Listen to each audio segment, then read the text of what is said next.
আজ আমি সকালের একটা জল খাবার তৈরি করছি। সকালে খাওয়া যাবে, বিকেলেও খাওয়া যাবে। এই জল খাবারটা খুবই সুস্বাদু, খুবই ভালো লাগে খেতে। একবার খেলে বারবার মন চাইবে খেতে। এই দেখুন, এইটা টমেটো সস না, এটা টমেটো বাটা। আমি টমেটো, কাশ্মীরি লঙ্কার গুঁড়ি দিছি, একটু সজের গুঁড়ি দিছি। এই দিয়ে আমি টমেটোটা বাইটে এই যে আনিছি। এইটা দিয়েই এইভাবে খেতে হবে।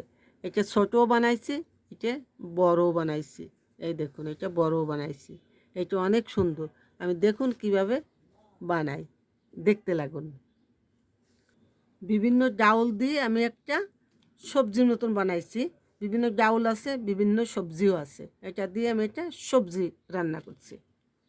1 কাপ ময়দা দিছি, একটু লবণ, একটু তেল, একটু ঘি।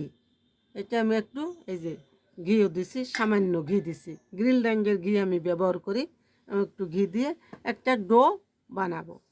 একটা স্টিলের গ্লাসের পর দিয়ে এইভাবে চাপে চাপে এইভাবে চাপে চাপে সুন্দর করে এইভাবে বানাতে হবে রুটির মতন। তারপরে এই যে তেলের ভিতর দিলাম, আমি ছোট কড়াইতে দিছি যাতে তেল কম লাগে। এই জন্যে আমি তেলের ভিতর দিয়ে এইটা আমি ভেজে নিচ্ছি। এইভাবে তেল এইভাবে উঠে উঠে দিতে হবে। এই যে তারপরে এইটা কাট করে করে দিলে এইভাবে কাট করে করে ভাজতে হবে। এইভাবে এই দেখুন, এভাবে ভাজতে হবে। কি সুন্দর ভাজা আসছে।